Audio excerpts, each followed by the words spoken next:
You clicked because something inside you is tired of slipping. Not tired like exhaustion, tired like recognition. Tired of broken routines, of setting goals at sunrise and abandoning them by noon, of promising yourself just one more scroll, just one more bite tomorrow, I'll be better. You clicked because discipline, real discipline, feels like the one bridge left between who you are and who you want to be. And you're not alone. Behind every Stoic text, behind every quote passed down through centuries, was a man wrestling with the same battle you are right now. Marcus Aurelius was an emperor, and yet he had to remind himself every morning to rise and act like one. Epictetus was a slave, and yet he discovered a freedom that no master could touch. What they found was this discipline isn't punishment. It's not rigidity. It's not self-denial. It's freedom. A quiet, deliberate kind. The kind that whispers, not shouts. In this video, we'll walk together through 8 Stoic strategies, not theory, practice. We'll begin at the root, your thoughts, then your habits, then your circle, until by the end, you'll hold a blueprint for self-discipline that doesn't burn you out, but builds you up. If this journey speaks to something deeper in you, something ready to grow, I invite you to subscribe. Not for me, for you, for the quieter version of you that doesn't need noise, just direction. Now, breathe. Let's begin. Number 1, guarding the gates of the mind. Every broken promise to yourself begins as a thought. Not always a loud one, not always aggressive. Often, it's quiet, a whisper. Just today doesn't matter. You've been good all week. You deserve this. But like smoke slipping through a cracked window, that thought enters, settles, expands, and before you notice, it's rewritten your day. This is why discipline starts not with willpower, but with awareness. Epictetus once said, "The chief task in life is simply this: to identify and separate matters, things that are within our control and things that are not." Simple, yes, but not easy. Every day your mind is approached by hundreds of thoughts. Some knock politely, others barge in, and most disguise themselves as harmless. But each one carries weight. Each one shapes your perception, and your perception, it becomes your reality. Picture this: a lighthouse standing alone on a rocky cliff. Storms rage far beyond the horizon, chaos out at sea. But the lighthouse, it doesn't turn its beam toward the storm. It doesn't waste its power scanning distant darkness. No, it focuses where it matters most, on the rocks near its base, where lives depend on it. Your mind is that lighthouse. But if you let every worry in the world steal your light, you'll miss what matters right in front of you. This is where the Stoic principle of the dichotomy of control becomes your gatekeeper. You begin by dividing everything you think, feel, or plan into 2 piles: mine, not mine. Try this right now. Think of one thing you're anxious about today, something pulling at your energy. Is it something you can truly control? Can you act on it, change it, move it forward with your own effort? If yes, then act. If not, then release. You don't ignore it. You don't pretend it doesn't exist, but you refuse to carry what was never yours to hold. This takes training. Discipline isn't just waking up early or eating clean. It's choosing again and again which thoughts get to stay. One powerful way to apply this is through your to-do list. Before you start your day, pause. Look at each task. Then ask, is this in my hands or outside them? Highlight or mark the ones you control. These are your anchors. These are your rocks. Let the rest drift out to sea. Even emotionally, if someone criticizes you, you might feel the burn, the sting, the urge to react. But that's a storm out at sea. What's within your beam? Your reaction, your response, your self-talk. You get to choose whether to fire back or reflect, whether to spiral or return to center. Because here's the quiet truth. Discipline isn't built when everything is calm. It's built precisely when your mind feels scattered, your emotions stirred, your schedule broken. And still, you pause, you separate, you choose. Each time you do, you build strength. Not flashy strength, not visible strength, but internal steadiness. You become a gatekeeper of your own peace. And this doesn't mean becoming robotic or cold. The Stoics felt deeply. They lost children, faced betrayal, endured exile. But they trained themselves to ask, is this within my control? And if it wasn't, they turned inward. They stood firm, like the lighthouse. Here's a practice you can begin today. Set a 2-minute timer. Yes, just 2 minutes, and sit in silence. In that time, let your mind bring up all the worries it wants, all the tasks, all the noise. Then one by one, whisper them quietly to yourself. Mine, not mine. Mine, not mine. You'll be surprised how much weight falls off your shoulders when you realize it was never yours to carry. In time, this becomes automatic. When a meeting runs late, not mine. When a partner speaks sharply, not mine. When your body feels tired but the task is yours to complete, mine. And so, you act. The lighthouse doesn't wait for approval. It doesn't wait for the sea to calm. It just shines because that is its nature. So, what kind of thoughts are you allowing through your gate? And more importantly, what kind of mind do you want to build behind it? Let this be the first wall of your discipline, the wall around your thoughts. Strong, quiet, clear. Your next act of self-control begins not with your hands, but with your attention. Number 2, training on small battles. Discipline doesn't begin with grand victories, it begins with tiny wins, quiet, almost invisible. Like choosing not to press snooze, or stepping into a cold shower when your whole body begs not to, or saying no, when yes would be easier. You see, willpower leaks, like water in a cracked jug. If you don't reinforce it daily, it seeps out when you need it most.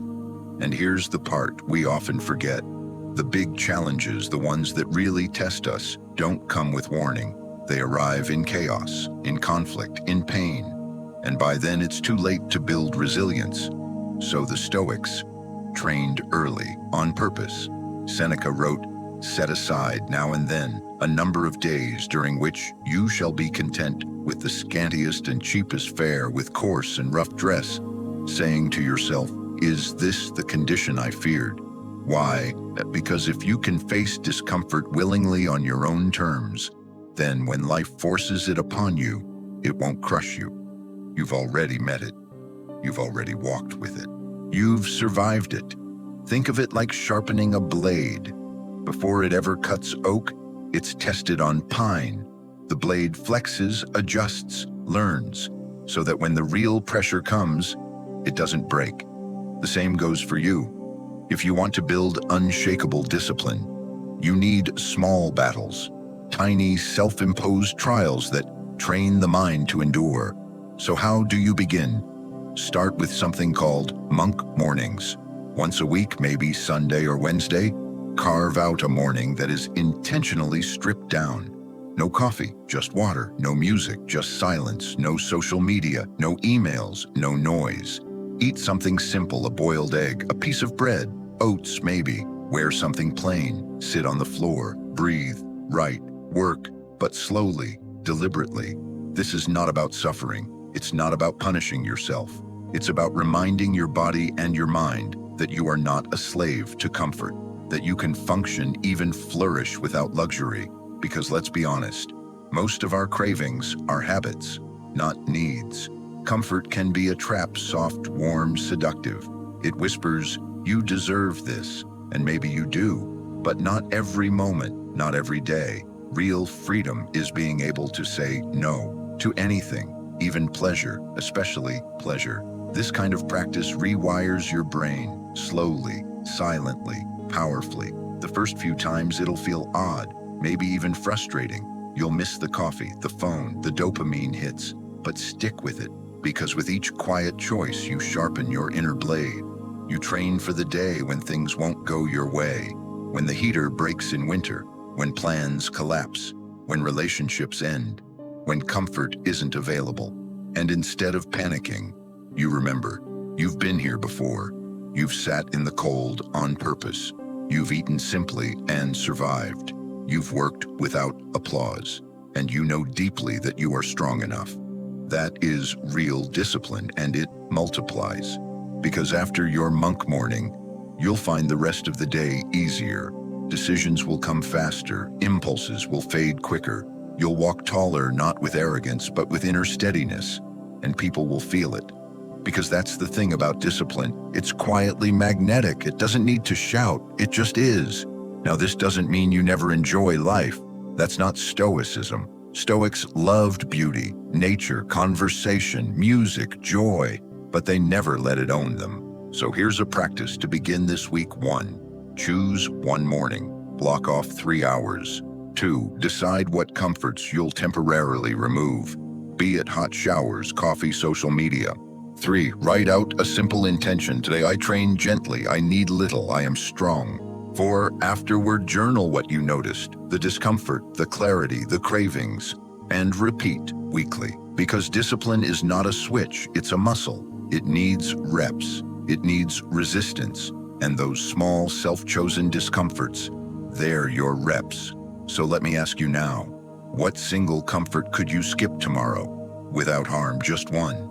A snack, a scroll, a second pillow, not forever, just for a day.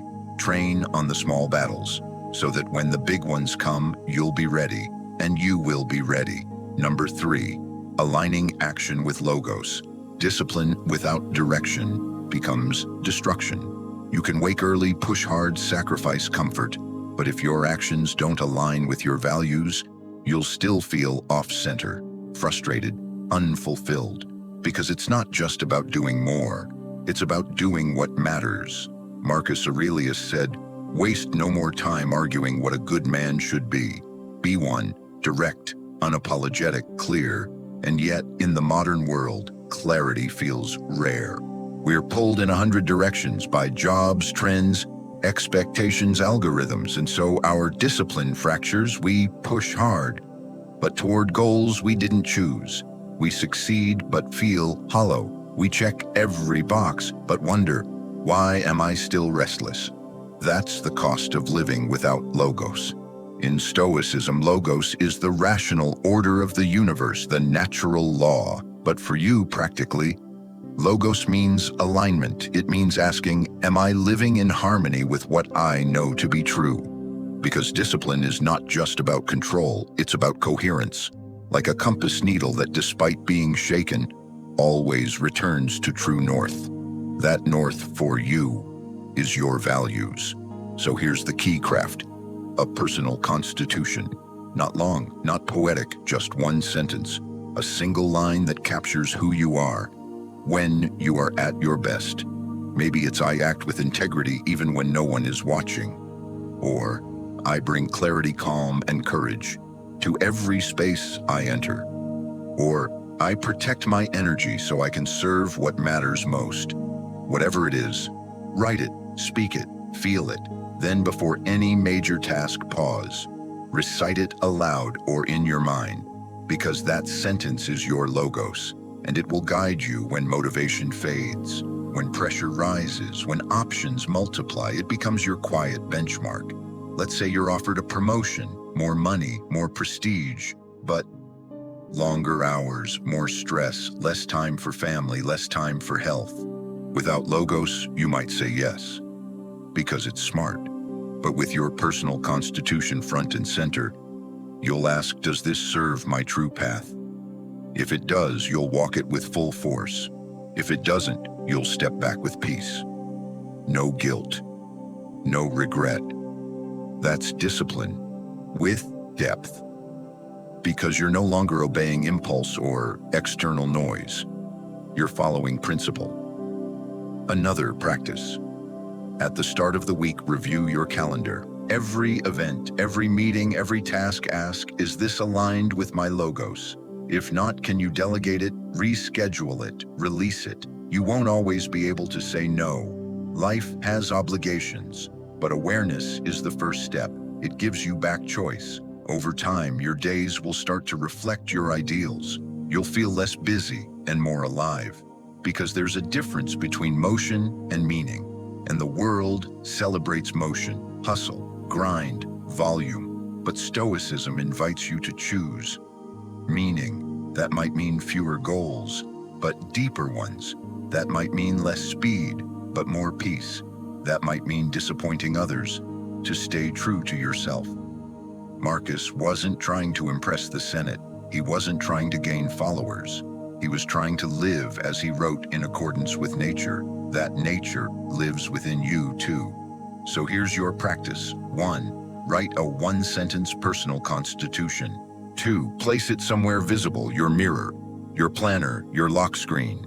3. Before starting your day, whisper it to yourself. 4. Before saying yes to a new opportunity, check it against your constitution. 5. And at the end of the day, reflect, did I live it today? And if you didn't, that's okay. Discipline isn't perfection. It's returning again and again to your chosen path, like a compass needle, gently swinging back to north. So now I ask you, does today's calendar mirror your constitution? And if not, what's one small shift you can make tomorrow? You don't need to overhaul everything. You just need to realign. One step, one choice, one sentence, again and again and again, until who you are and what you do are no longer separate things. Number 4, Memento Mori, momentum. There's a quiet enemy behind every excuse you've ever made. I'll start tomorrow. I have time. Next week will be better. And that enemy is the illusion of permanence. The illusion that you'll always have another Monday, another sunrise, another chance, but you won't. And the Stoics knew this deeply. Memento Mori. Remember that you must die. To the modern ear, it can sound grim, even cold. But to a Stoic, it's not darkness, it's freedom. Because when you hold death close, life becomes clear. Marcus Aurelius wrote, "You could leave life right now. Let that determine what you do, say, and think." Read that again. You could leave life right now, not in 10 years, not when you're older, now. And if that were true, how would you treat your morning? How would you speak to the person you love? Would you scroll? Would you argue? Would you waste another hour waiting for motivation? Or would you move? Would you act? Would you honor this one wild, fragile day? This is the heartbeat behind real discipline. It's not about pressure or punishment or even achievement. It's about urgency, not panic, not anxiety, but a calm, focused urgency, like sand slipping through an hourglass, visible, unstoppable. You don't cry over the grains that have fallen. You just treasure the ones still left. So how do you live this? How do you build momentum? From mortality, you begin small. Each morning, before the noise, before the rush, write one simple line. If this were my last sunrise, I would, that's it. No essays, no filters, just a sentence. It might be, call my sister, or say thank you to my mentor, or maybe work on the book I've been avoiding. And then you do it, not because you're scared, but because you're alive. And that is rare. This one-line ritual rewires your priorities, because every time you write it, you remind yourself time is not promised, and discipline becomes easier. When procrastination is no longer an option, you stop waiting for motivation, you start acting from meaning, and slowly, each day becomes fuller, sharper, more sacred. Another practice. At night, look at the moon. Yes, really. Step outside. Look up, remind yourself this same moon has shined over warriors, emperors, exiles, and now you. Let it be a symbol not of endings, but of constancy. The Stoics often used nature as their clock, seasons, stars, dust.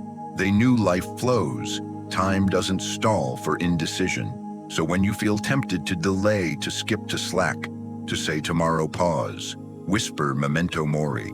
It will focus you faster than any productivity hack ever could, Because here's the paradox: when you live with death in mind, you actually live better. You laugh more freely, you forgive faster, you move with clarity, and every task, no matter how small, becomes part of your legacy. Even taking out the trash can be a meditation. Even brushing your teeth can be an act of care. Because you're no longer doing it for some far-off version of you. You're doing it now, for this moment, this hour, this day, and that is sacred. So I ask you now, what task would suddenly matter if the hourglass showed its final grains? Would you still be scrolling? Would you still be watching others chase their goals while yours gather dust? Or would you finally begin? This is your reminder, not to fear death, but to use it as fuel, as focus, as fire. Because when you truly understand that you could leave life at any moment, you stop wasting the one you have. Number 5, turning obstacles into order. Some days discipline feels easy. The sun rises softly, the coffee is hot, the tasks are clear, your energy aligns, and the day flows. But not every day greets you gently. Some days hit hard. The meeting cancels, the traffic doubles, your body aches. A message unsettles you, the plan breaks. And in those moments, it's tempting to say, not today, it's not my fault. I'll restart tomorrow. But that is the fork in the road. That moment right there, that's the test of your discipline. Not when everything's perfect, but when everything's not. And here's what the Stoics believed: those obstacles, they're not detours, they're the path. Marcus Aurelius wrote, "The impediment to action advances action. What stands in the way becomes the way." Read that again. What stands in the way becomes the way. This is not motivational fluff, it's a framework. Because life will not pause for your routine. It won't ask permission before throwing a wrench into your schedule. Life moves, unexpectedly, constantly. So instead of resisting it, the Stoics embraced it. They practiced something called amor fati, love of fate. Not just acceptance, but love. A missed train, an opportunity to walk, to reflect. An argument, a lesson in restraint, in listening. A canceled meeting, space to realign, or begin something neglected. Every block becomes a brick, and with enough bricks, you build. Imagine a broken pot, shattered. Most would discard it. But in Japanese art, there's kintsugi, the practice of repairing cracks with gold. Not hiding the break, highlighting it. The fracture becomes part of the design. Stronger, more beautiful. That's what amor fati offers you. It turns discipline from rigidity into resilience. So how do you apply this? Start with language. When something goes wrong, big or small, pause. And instead of asking, why, now ask, how can I use this? Let's say you plan a gym session, but your car won't start. Old mindset. Well, guess I'm off today. Stoic mindset. Time for a bodyweight routine at home. Maybe add some breath work, stretching. Something is still possible. Or maybe you plan to work in silence, but your neighbor starts mowing the lawn. Old mindset. There goes my focus. Stoic mindset. Perfect. Time to strengthen my ability to concentrate through noise. This isn't toxic positivity. You're not pretending to like the noise or the setback. You're just refusing to waste it. Every disruption can become a drill. Every inconvenience, a teacher. Because in the end, discipline isn't about keeping a perfect streak. It's about moving forward even crookedly, especially when the ground shifts beneath you. So here's a practice. Create a frustration flip journal. Each time something interrupts your routine, write it down, then write. Because of this, I now get to fill in the blank with something new, creative, or meaningful. Over time, your brain rewires. Instead of dreading obstacles, you begin to expect them. You welcome them, and eventually, you need them. Because they forge the muscle that no calm day ever could. It's like training with resistance bands. The more tension, the more strength. So now I ask you, what recent fracture in your week might actually hide gold? What have you been calling a problem? That could become a path. The day you accept that your discipline is measured not by how well things go, but by how well you adapt.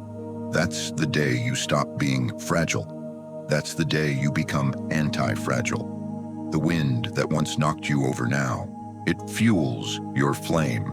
Number 6, daily journaling as drill. You live your life once, but you can learn from it twice. Once by living it, and again by reflecting on it.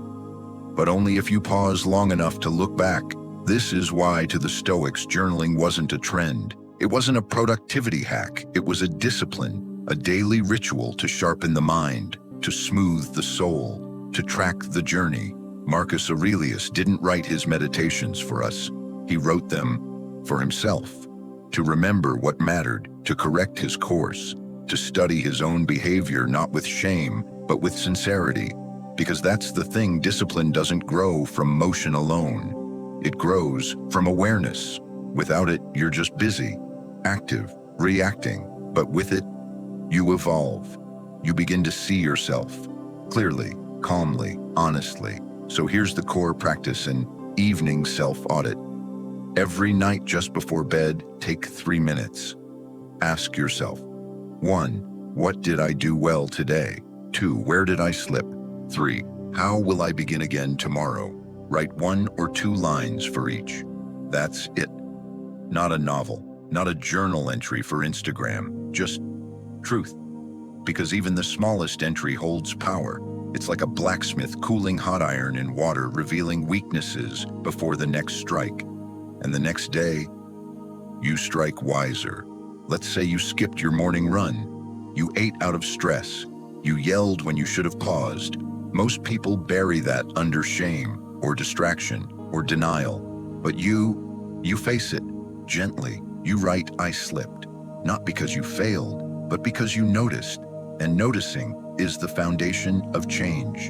And then you ask yourself the most important question of all. How will I begin again tomorrow? Not will I be perfect, not will I make up for it all. Just how will I begin again? That's the difference between punishment and discipline. Punishment dwells. Discipline, adjusts. It learns. It forgives. It prepares. That's what journaling does. It becomes your quiet coach, your internal compass, a mirror that doesn't judge but reflects. And over time, patterns emerge. You start to see the triggers. You start to catch the cycles. You start to interrupt them before they repeat. That's when discipline takes root. It's no longer about willpower. It's about rhythm. Because journaling creates momentum, and momentum creates belief. You begin to trust yourself, not because you're perfect, but because you're present. Here's a deeper layer. Once a week, look back at your past entries. Scan them. Look for wins you forgot to celebrate. Look for mistakes you've already overcome. Look for wisdom in your own handwriting. Because we often chase insight from books, podcasts, mentors. But some of your best lessons, they're already inside you. You just haven't written them down yet. Now let's return to Marcus. He wrote, when you have trouble getting out of bed, tell yourself, I am rising to the work of a human being. Not a machine, not a robot. A human being, flawed, tired, busy, but still choosing to rise. That's the essence of journaling. It doesn't erase your flaws. It embraces them so you can rise anyway. So let me ask you now, will tonight's page record progress or excuses? And tomorrow, what will your first line be?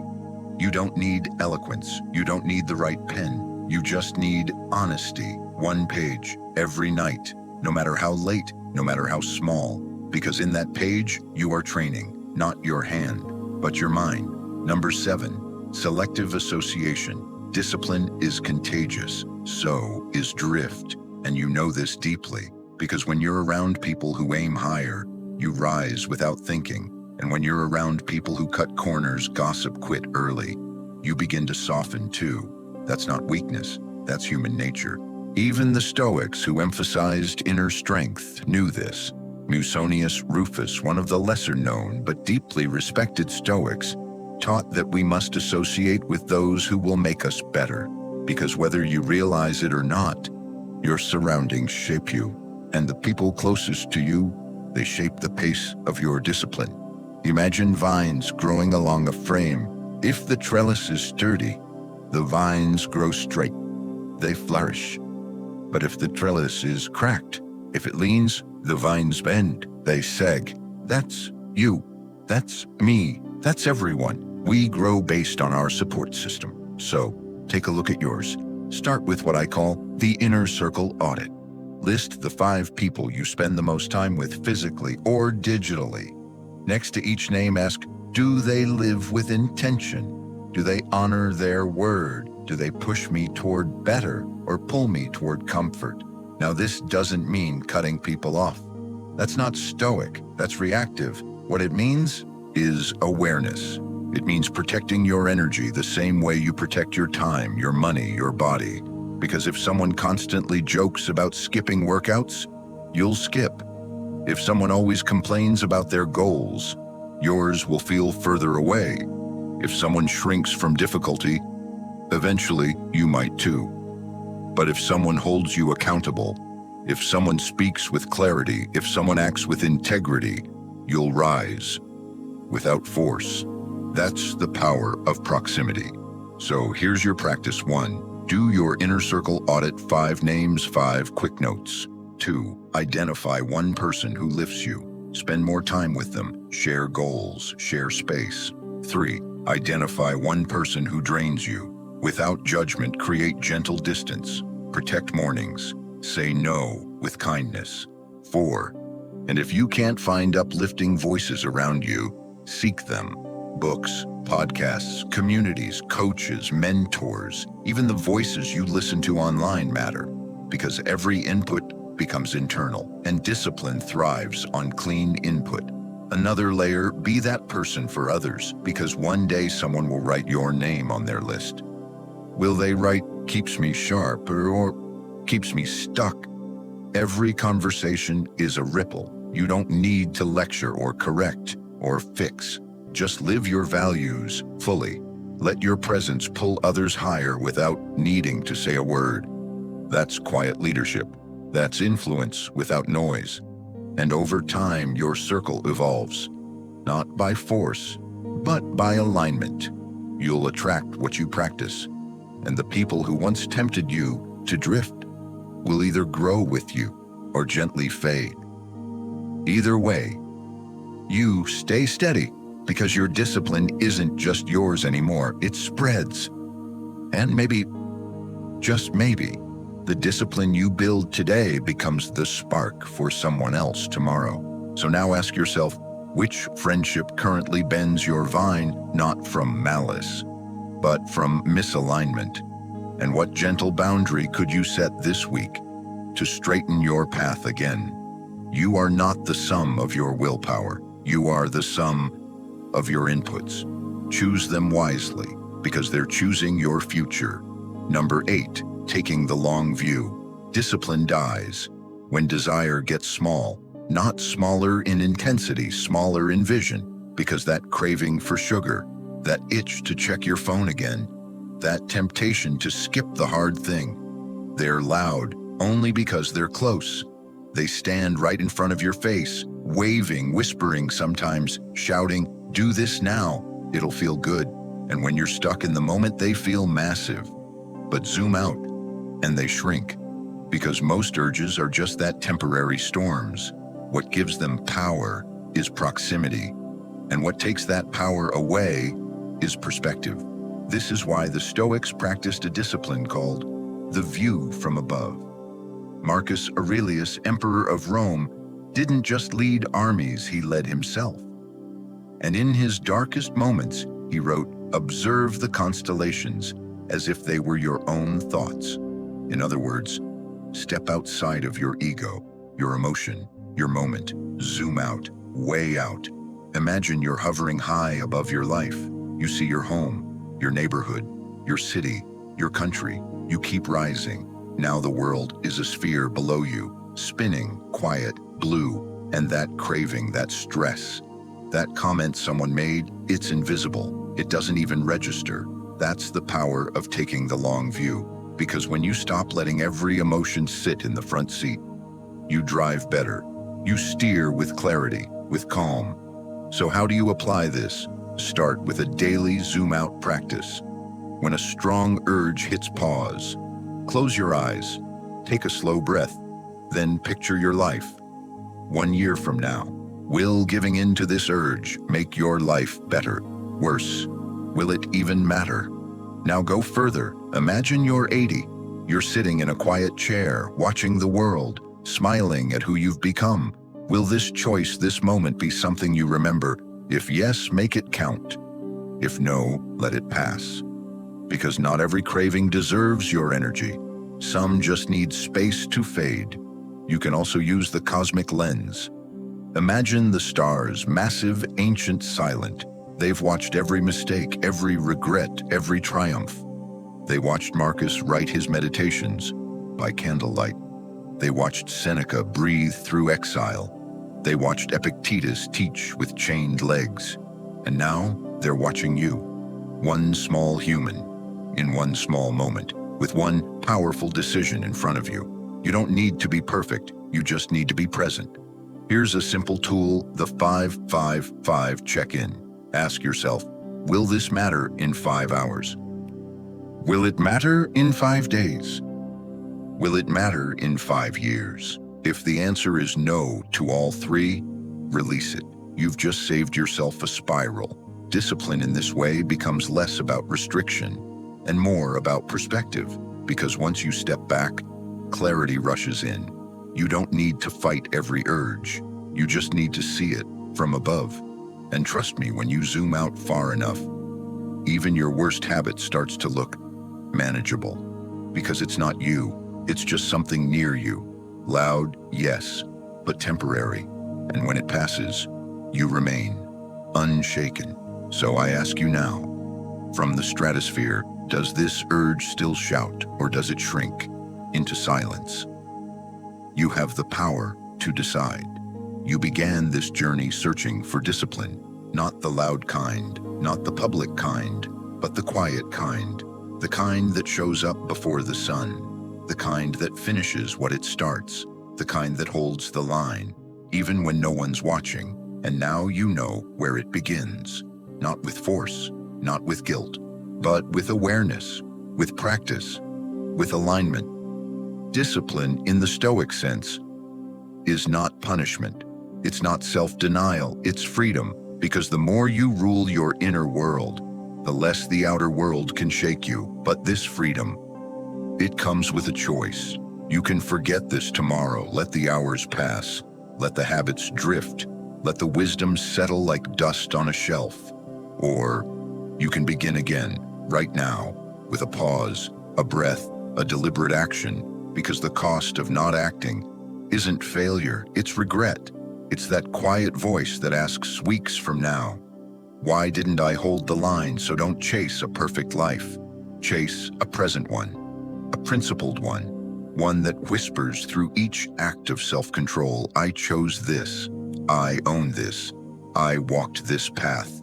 And if this journey spoke to something deeper in you, if you felt your posture straighten your breath, slow your mind clear, then I invite you softly to subscribe, not for numbers, but so that this quiet place, this sanctuary of thought and strength, remains close. Now, close your eyes just for a moment and ask yourself, what is the next right thing I can do? With calm, then go do it.